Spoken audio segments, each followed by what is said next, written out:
Assalamualaikum, selamat pagi Dek. Waalaikumsalam, selamat pagi Kak. Perkenalkan saya Wanita Lubis, mahasiswa keperawatan. Kalau kakak boleh tahu nama itu siapa? Nama saya Rita Kak. Tempat tanggal lahir siapa? 14 Januari. Eh, Baiklah, bagaimana kondisi adik sekarang? Apakah bisa tidur semalam? Saya gelisah dan cemas sus. Saya tidak bisa tidur semalam. Kenapa Dek sampai tidak bisa tidur? Apa yang adik pikirkan? Saya takut tertinggal pelajaran di sekolah. Sudah seminggu saya tidak masuk sekolah. Saya kepikiran terus sampai tidak bisa tidur sus. Oke baik. Setelah saya mendengar keluhan adik mengalami ansietas. Bagaimana jika kita berbincang agar adik mengetahui lebih dalam apa itu ansietas dan cara mengatasi ansietas pada adik. Kakak meminta waktu adik kira-kira 15-30 menit. Apakah adik bersedia? Bersedia sus. Tempatnya di sini saja adik. Iya, sus. Baiklah, nanti fase selanjutnya akan dilakukan oleh rekan saya, Puja Valentino. Baiklah, permisi Dek. Iya sus. Seperti yang telah teman saya jelaskan tadi, untuk fase kerjanya saya lakukan. Sebelumnya saya perkenalkan dulu. Perkenalkan, saya perawat kerja atau suster kerja, bisa dipanggil suster atau suster kerja. Nah, seperti yang telah adik sebutkan untuk keluhan adik ya, dengan merasakan gelisah atau cemas karena sudah tertinggal pelajaran selama seminggu ya. Jadi saat adik merasa cemas, apa sih yang adik rasakan gitu? Iya sus, bulan depan saya UAS. Saya takut nilai ujian saya jelek. Saat saya memikirkan itu, saya bingung, cemas, jantung berdebar, dan kadang sampai berkeringat dingin sus. Sebelumnya adik pernah mengalami kejadian seperti ini enggak? Pernah sus, waktu saya SMP. Saya merasa sakit dan tidak masuk sekolah beberapa hari sus. Nah, yang adik lakukan saat itu apa? Saya pinjam catatan teman dan meminta dia mengajari saya sus. Wah, baik sekali. Berarti dulu Eja pernah menyelesaikan masalah sendiri ya? Iya sus. Oke. Sekarang suster akan menjelaskan apa itu ansietas pada Eja ya. Jadi, ansietas itu adalah perasaan was-was atau khawatir atau tidak nyaman seakan-akan terjadi sesuatu yang dirasakan sebagai ancaman pasien atau kondisi Eja. Oh, kalau boleh tahu penyebab ansietas itu apa ya sus?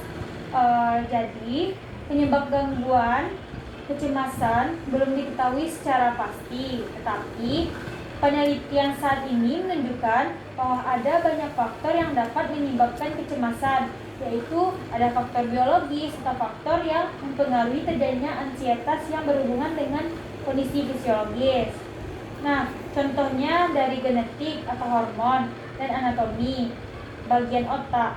Selanjutnya ada faktor sosial budaya gitu, yang terjadi dari ketakutan akan penolakan interpersonal, hasil dari ketidakmampuan untuk menyelesaikan masalah dan konflik yang terjadi pada masa kekanak-kanakan.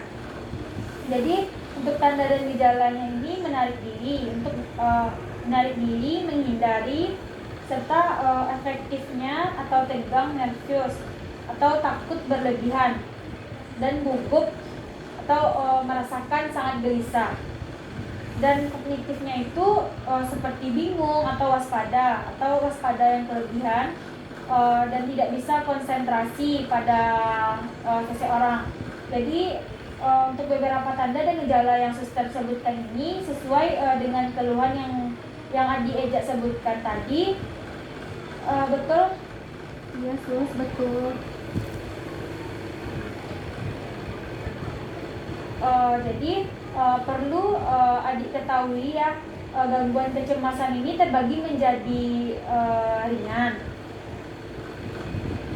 ringan atau sedang gitu, atau berat, dan panik. Jadi pada ansietas ringan ini seseorang ini masih bisa menyelesaikan masalahnya. Sedangkan ansietas sedang persepsi seseorang itu mengerucut, menyempit.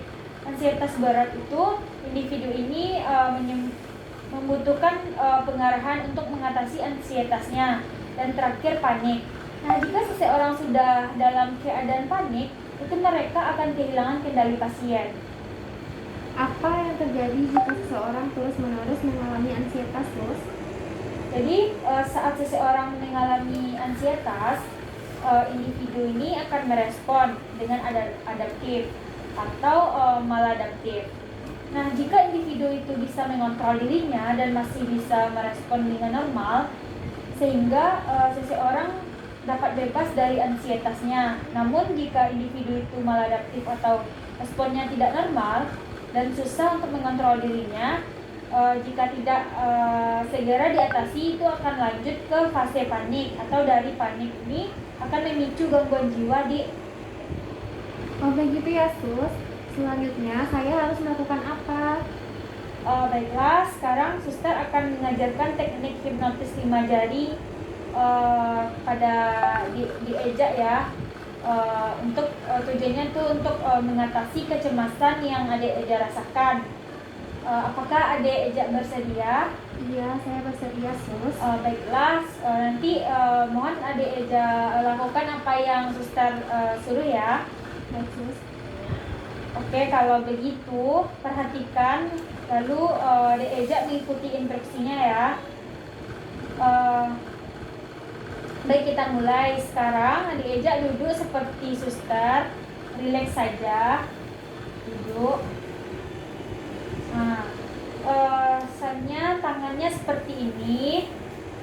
Pertama-tama tarik nafas Adik Eja dalam-dalam atau perlahan. Setelah itu tahan nafas dalam hitungan 3. Setelah itu hembuskan udara melalui mulut dengan meniup udara perlahan-lahan sebanyak 3 kali. Sekarang Adik Eja lakukan ya. Hembuskan udara dan tiup perlahan, lalu lepaskan. Nah, setelah itu pejamkan mata Eja secara perlahan. Nah, sekarang sentuh jari telunjuk dengan jempol, jari telunjuk dengan jempol.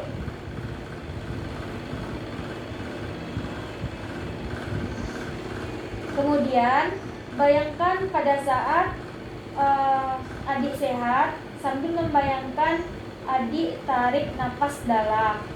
Nah, sekarang sentuh jari tangan adik, bayangkan saat adik bersama orang yang adik sayang. Sambil membayangkan adik tarik nafas dalam. Kemudian sentuh jari manis adik. Bayangkan saat adik mendapatkan sesuatu hal yang adik inginkan. Sambil membayangkan adik tarik nafas dalam.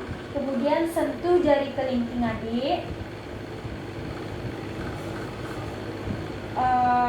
Bayangkan juga adik pernah kunjungi atau membayangkan adik bersama orang yang adik sayang, atau setelah adik memegang jari telunjuk adik, bayangkan itu adik berada atau dikelilingi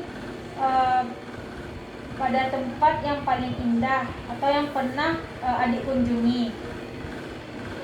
Oke, sekarang adik buka mata adik. Bagaimana perasaan adik sekarang? Sudah lumayan rileks, Sus. Oke, sudah lumayan rileks ya.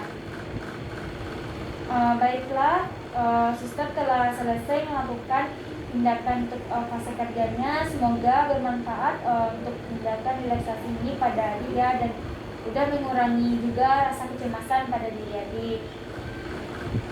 Untuk itu, untuk fase selanjutnya orientasi akan dilakukan oleh rekan suster atau teman suster selanjutnya. Suster mohon permisi dulu ya.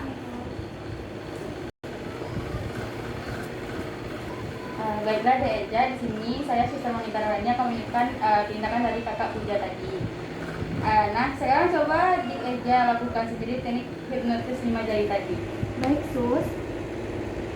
Tangan jari jempol memegang jari telunjuk dan Tarik nafas dalam, pejamkan mata. Selanjutnya, pegang jari manis, tarik nafas dalam, dan pejamkan mata.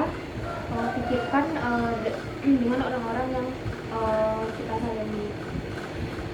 Selanjutnya, pegang ke jari kelingking, tarik nafas dalam, pejamkan mata, dan pikirkan tempat-tempat yang indah yang pernah dikunjungi. Bagus sekali Eja, kamu sudah bisa melakukannya dengan benar. Terima kasih Sus. Bagaimana perasaan Eja setelah mengobrol dan melakukan teknik relaksasi 5 jari tadi? Saya merasa rileks Sus, dan pikiran saya juga sudah tenang. Oke, kalau begitu, jadi suster minta setiap Eja merasa cemas, Eja bisa lakukan dan praktikkan yang tadi. Baik Sus, nanti saya coba. Kalau begitu, sampai di sini dulu ya percakapan kita. Apakah ada yang mau Eja tanyakan? Tidak Sus. Oke, besok pagi jam 8 saya akan kesini untuk mengecek kondisi Eja lagi, sekaligus kita akan melakukan terapi ansietas yang lain. Apakah Eja bersedia? Bersedia Sus. Oke, terima kasih atas kerjasamanya ya. Cepat sembuh ya Eja. Assalamualaikum Eja. Iya Sus, sama-sama. Waalaikumsalam.